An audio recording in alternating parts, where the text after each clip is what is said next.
I just want to give a warm thank you and welcome to our comrade in arms who's here with us today. Gracias, muchas gracias por estar con nosotros hoy. Bienvenida, esta es tu casa. Siempre.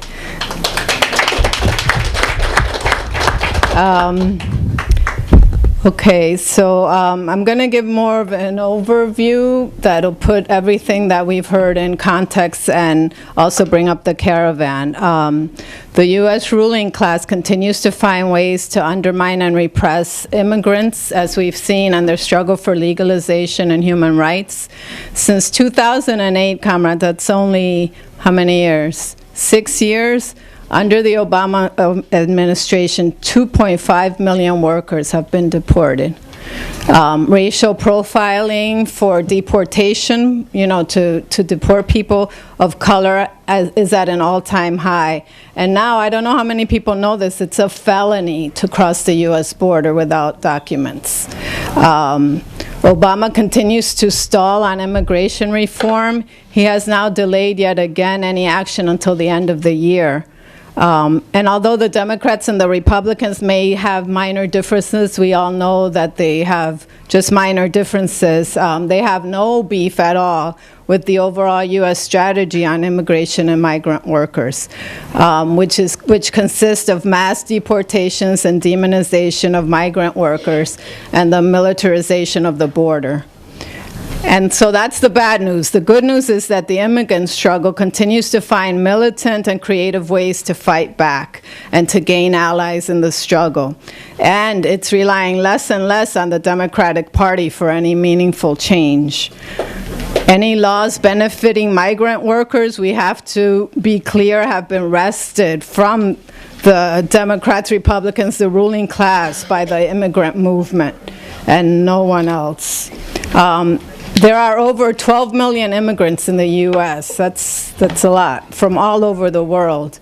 It's not an exaggeration to say that immigrants and migrant workers have played a key role in the working class struggle in this country. Remember, in 2006, it was the May Day strike of the immigrant workers that first demonstrated the strength and importance of low-wage workers and service workers. The influx of the unaccompanied immigrant children to the U.S., almost 70,000 in this year from October to October, has once again brought the issue of immigration to the forefront. These refugees have traveled thousands of dangerous miles, risking their lives, ironically, to save their lives. Some are killed or maimed on the Beast, which is the name that's given to the train that they ride on top of. Most are robbed and beaten along the way. The girls are raped. And then once they make that trek, they get to the U.S. borders, they're swept up by immigration and held in detention centers all over the U.S. So the trauma and the terror that they've experienced, they'll continue to face, it'll continue to haunt them unless they're giving proper help. And ICE isn't giving them the proper help. Instead, they're awaiting hearings, as are the Garifuna women, deciding whether they get turned over to family members or they get deported. I don't know if people know this, but they're not guaranteed lawyers. Like in regular civil courts, they're not guaranteed lawyers. So imagine these kids go up in front of the judges by themselves, basically, not knowing the language, nothing.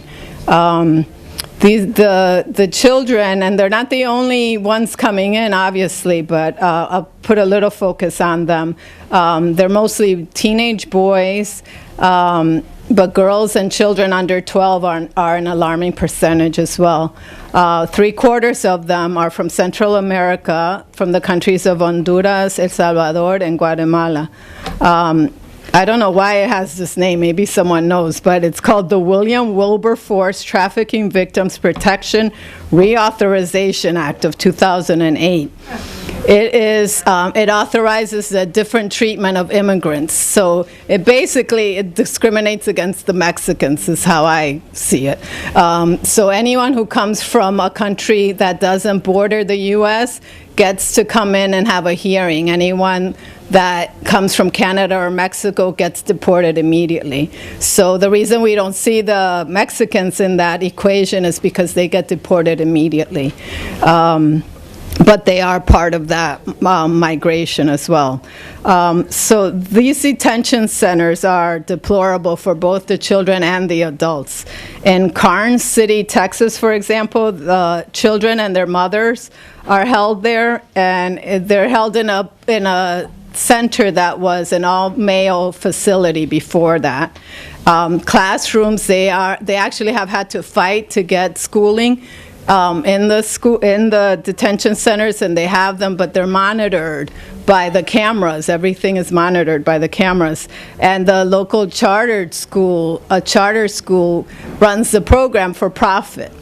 So it's not even like the public schools, it's a profit-making enterprise. And speaking of profits, for those who are in the anti-mass incarceration movement, the detention centers are run by the Corrections Corporation of America and the GEO Group, which are hated by the anti-mass incarceration movement. These centers have been not only within the detention centers, but everywhere. They've been sued for inadequate amounts of food, uncooked food, spoiled food, inconsistent room temperatures, meaning that sometimes they're freezing, sometimes they're hot, unsanitary conditions. The children have been forced to wear prison uniforms, and they're kept in cells for like 20 hours a day. And remember, as our comrade said, no one has committed a crime. None of these people have committed crimes. According to news accounts, the federal government, through these detention centers, is now the largest employer of migrant labor. And they pay the workers, oh my God, this made me so mad. They pay the workers $1 a day or candy bars for their labor. This is since 2009, when the bed quota was instituted. This means that ICE, the Immigration and Customs Enforcement, is required to hold 35,000 individuals in detention centers on a daily basis. That's the bed quota. So what has this led to? Huge profits for the CCA and the GEO Group. In the last 10 years, CCA's profits have gone off 60%. In 2013, they made $300 million of net income, and the GEO Group made $115 million in the same year. So these refugees, they bring into stark reality the plight of migrant workers in Latin America, in particular, and in the world in general. More than 232 million people around the world are forced to migrate from their homes. Repression, war, violence, economic devastation are the main factors in their home countries. And this is not an accident. It's not an aberration. It's not like, oh my God, they're suffering. It's imperialism. It's the natural consequences of imperialism. Imperialism plunders these countries, and the people have to migrate. It's not rocket science, you know. The military coup against the elected president of Honduras, Manuel Zelaya, in 2009 was planned and paid for by the U.S. The civil war in the 1980s in El Salvador was sponsored and paid for by the U.S. The repression and right-wing government in Guatemala is propped up by the U.S. NAFTA, CAFTA, and other ridiculous trade agreements forced on Latin American countries by the U.S. serves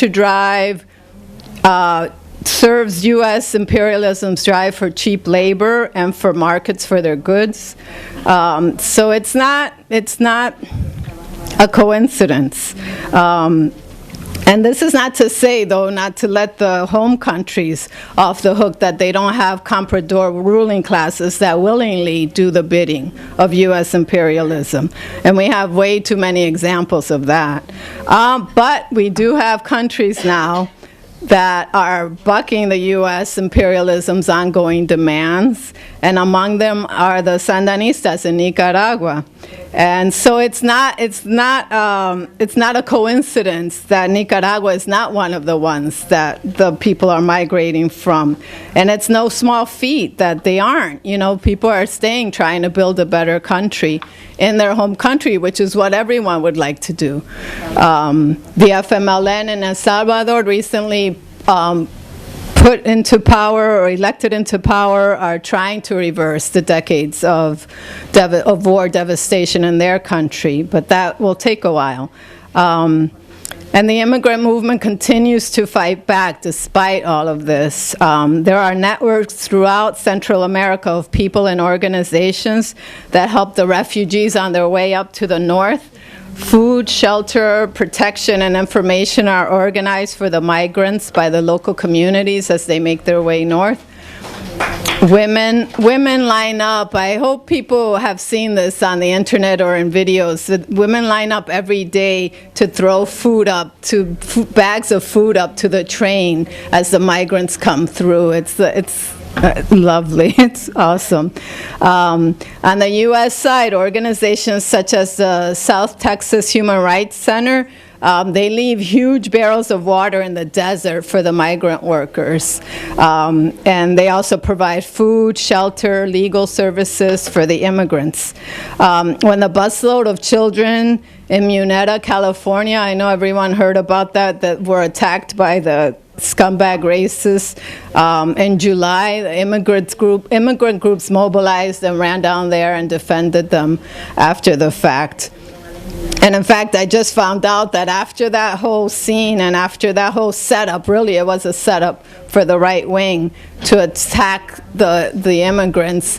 And then when our forces went and defended it, they just got arrested and got charged. Our side got charged, and the right-wing side, none of them, or maybe two of them got charged. It was everyone on our side that got charged. So, you know, we all know it all works together. And in response to the conditions in the fourth largest detention center in the country in Washington State, migrants went on a hunger strike this past March. In July in Milwaukee, activists shut down the ICE office to protest major raids by ICE in the area. And that's continuing to happen, the raids around the country.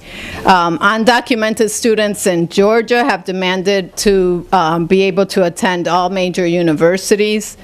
Dreamers, which are the undocumented youth, have deliberately turned themselves over to ICE agents so that they could go into the detention centers to organize. That is so fierce. And it's that percentage. And that fierceness is not going anywhere. They're not going to squash that. That's too fierce, too fierce. It's not going anywhere. So it's in this spirit that we're helping to organize the National Caravan to the Mexico and Texas borders. Let's see. Immigrant organizations throughout South Texas are preparing our arrival with all kinds of welcomes. We're going to like 5 or 6 major cities in Texas, and we're going to the border. We're going to have actions at the border. And then along the way, we're going to stop in major cities and have news conferences, public events. We have a bus donated by Pastors for Peace, and we're painting it up. Some of the comments that are here that are going to be the ones that are painting it all up and making it awesome. And when we get to the border, the activists there wanted to hold something around the militarization of the border. So we're going to have an anti-militarization rally the day that we get there. And then in California as well, they want to have a simultaneous demo in San Diego, right? At the same time. So it's going to be like a day of actions, and that's October 18th, a day of actions against the militarization of the U.S. border.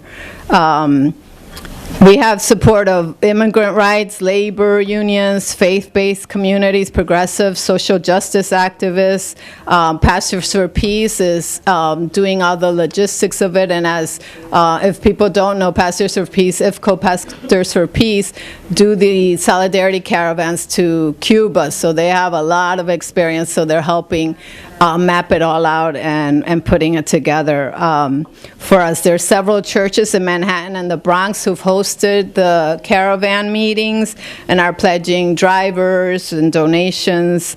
There's CUNY activists that are having a film showing tomorrow. Do we have the flyer? We have one flyer. Everyone come up and look. That's for tomorrow, a fundraiser for tomorrow.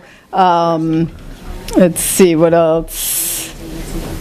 And there's going to on the Mexican side of the border, people are going to be participating as well. So that's cool. Here in New York, and we don't have even one flyer for you to look at of the send-off from New York is going to be Friday, October 10th at 7 p.m. And we just heard we got Riverside Church for it. So it's going to be cool. We're going to have food and entertainment. It's going to be like a party send-off thing. It's not going to be a lot of talks. It's going to be fun.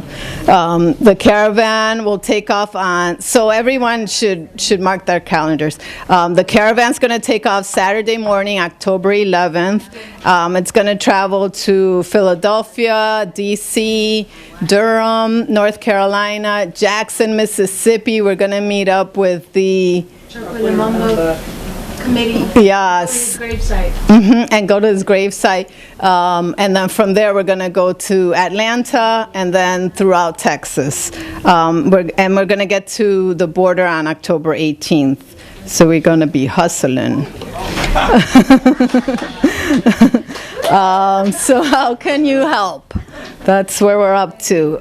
Firstly, we need funds. We need funds to make the caravan happen, and then we're also trying to go above and beyond that to help raise money to put some of those water stations in the desert. So we think that's a really concrete way of helping, you know.